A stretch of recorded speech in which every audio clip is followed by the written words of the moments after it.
Dear आप लोग ध्यान दीजिए, जैसा कि आप देख रहे हैं क्लास, आप लोग जो 11th का आप लोग क्या पढ़ रहे हैं? फिजिक्स। आप लोग क्या पढ़ रहे हैं? फिजिक्स। और फिजिक्स में आज हम लोग चर्चा कर रहे हैं किस पर?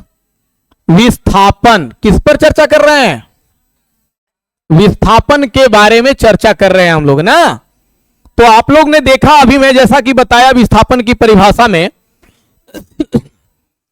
कि जो सबसे न्यूनतम दूरी, जैसे कोई दूरी आपको हमने दिखाया कि एक व्यक्ति है जो यहां से चलना शुरू किया और यहां से चलकर सीधा ऐसे आया यहां, और फिर यहां से चलकर उसे जाना था यहां, ठीक है ना। तो वो व्यक्ति ऐसे चलकर यहां तक पहुंचा, लेकिन वो व्यक्ति चाहता तो यहां से यहां भी आ सकता था। तो यहां से अगर चलकर वो यहां ऐसे आ जाए तिरछा, तो यही जो न्यूनतम दूरी है, पहुंचना तो व्यक्ति को यही था, चल रहा था यहां से, लेकिन उसका जो रास्ता बना हुआ था वो ऐसे बना हुआ है, ठीक है ना, जिसके चलते व्यक्ति ने ऐसे 4 किलोमीटर फिर ऐसे 3 किलोमीटर का सफर तय किया। जबकि ये 4 और 3 किलोमीटर के बदले अगर वो 5 किलोमीटर का सफर तय कर लेता है ऐसे, तो यह व्यक्ति यहां तक पहुंच जा रहा है। तो आप देख रहे हैं कि इन दोनों दूरी के योग की अपेक्षा यह दूरी कम है ना। तो एक निश्चित दिशा में तय की गई न्यूनतम दूरी को क्या कहते हैं? विस्थापन कहते हैं। एक निश्चित दिशा में तय की गई न्यूनतम दूरी, और वो न्यूनतम दूरी कहां से होगी? इस स्टार्टिंग पॉइंट से एंड पॉइंट तक, यानी प्रारंभिक बिंदु से अंतिम बिंदु तक एक निश्चित दिशा में तय की गई न्यूनतम दूरी को क्या कहेंगे? विस्थापन कहेंगे। तो अगर हम परिभाषा को लिखेंगे बच्चों, तो क्या कहेंगे कि प्रारंभिक बिंदु से, यानी शुरुआती या स्टार्टिंग पॉइंट से, यानी जहां से हम चलना शुरू कर रहे हैं, जहां से चलना शुरू कर रहे हैं और जहां तक मुझे चलकर जाना है, तो स्टार्टिंग पॉइंट से एंड पॉइंट तक, यानी शुरुआत से अंतिम बिंदु तक पहुंचने में जो हमने कम से कम दूरी तय किया और एक निश्चित दिशा में तय किया, तो उसे हम क्या कहते हैं? विस्थापन। क्या कहते हैं बच्चों? क्या कहते हैं? जोर से बोलिए, क्या कहते हैं? विस्थापन कहते हैं। क्लियर है ना कंसेप्ट? No any problem? नहीं। तो डियर स्टूडेंट, आज आशा करते हैं कि आप लोग विस्थापन की परिभाषा तो अच्छे से समझ गए होंगे कि एक निश्चित दिशा में तय की गई न्यूनतम दूरी को क्या कहते हैं? एक निश्चित दिशा में तय की गई न्यूनतम दूरी, यानी कम से कम दूरी को, है ना। जैसा कि आप देख रहे हैं कि व्यक्ति यहां से चला यहां आया, यहां से चला यहां आया, जबकि यहां से चलकर ही यहां पहुंच सकता था। तो आपको मैंने दिखाया है कि ये 4 किलोमीटर चला, ये 3 किलोमीटर चला, दोनों के वर्गों का वर्गमूल जो है आपको 5 किलोमीटर आया। तो ये 5 किलोमीटर जो ये सबसे कम दूरी है, न्यूनतम दूरी है, यही विस्थापन है डियर, यही विस्थापन है ना। तो विस्थापन एक सदिश राशि है। विस्थापन एक क्यों है सदिश? क्यों है सदिश? आपको पता है?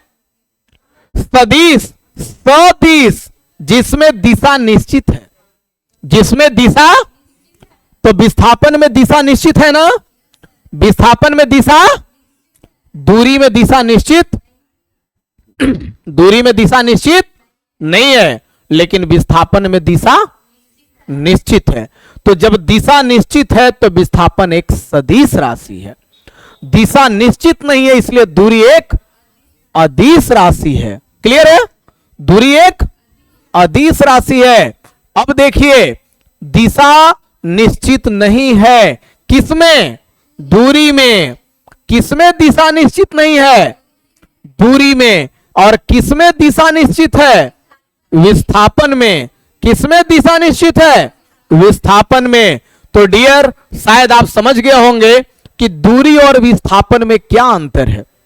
दूरी और विस्थापन में क्या अंतर है कि दूरी एक अदिश राशि है, दूरी एक, विस्थापन एक, दूरी एक, विस्थापन एक। दूरी में दिशा निश्चित नहीं होता, विस्थापन में दिशा, दूरी किसी भी प्रारंभिक बिंदु से अंतिम बिंदु तक पूरे पथ की लंबाई है, वो दूरी है। लेकिन विस्थापन, विस्थापन एक न्यूनतम दूरी है, विस्थापन एक कम से कम तय की गई दूरी है ना, कम से कम तय की गई दूरी है। एक बात और, दूरी कभी शून्य नहीं हो सकता, दूरी शून्य नहीं हो सकता, दूरी हमेशा धनात्मक होता है, दूरी हमेशा धनात्मक होता है। लेकिन विस्थापन, विस्थापन धनात्मक, ऋणात्मक और शून्य भी हो सकता है। विस्थापन धनात्मक, ऋणात्मक और शून्य भी हो सकता है। तो आप शायद अच्छे से समझ गए होंगे ना, दूरी और विस्थापन में अंतर अच्छे से समझ गए। पॉइंट को काउंट कर लीजिए। दूरी एक अदिश राशि है, विस्थापन एक सदिश राशि है। दूरी में दिशा निश्चित नहीं होता, विस्थापन में दिशा निश्चित होता है। दूरी पूरे पथ की लंबाई है, विस्थापन एक न्यूनतम दूरी है।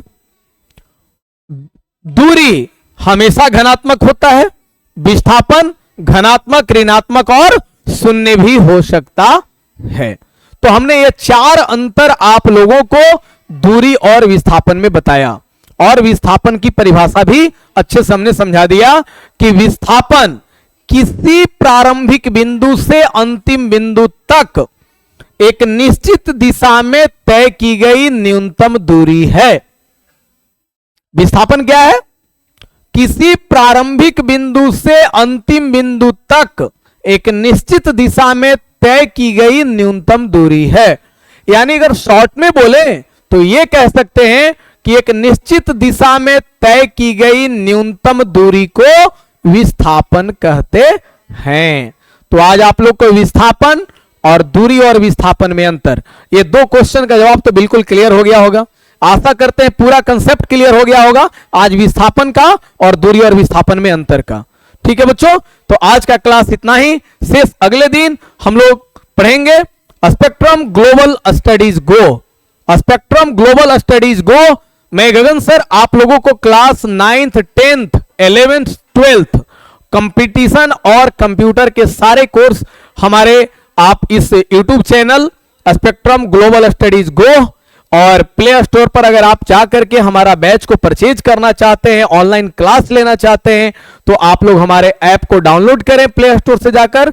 इस स्पेक्ट्रम ग्लोबल स्टडीज गो इस चैनल को आप लोग अपलोड करें यूट्यूब पर भी और प्ले स्टोर से जाकर के भी पेड बैच लेने के लिए।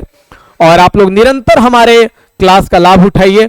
और 31 मार्च से क्लास 11th का न्यू बैच ऑनलाइन और ऑफलाइन दोनों मोड में स्टार्ट हो रहा है। साथ ही साथ कंप्यूटर और कंपटीशन का भी नया बैच 31 मार्च से स्टार्ट हो रहा है। तो प्यारे बच्चों, आप ज्यादा से ज्यादा हमारे इस चैनल को लाइक करें, सब्सक्राइब करें, शेयर करें। स्पेक्ट्रम ग्लोबल स्टडीज गो, स्पेक्ट्रम ग्लोबल स्टडीज गो इस चैनल को ज्यादा से ज्यादा लाइक करें, सब्सक्राइब करें, शेयर करें। तो मैं गगन सर आज के लिए बस इतना ही। शेष अगली कक्षा में। धन्यवाद।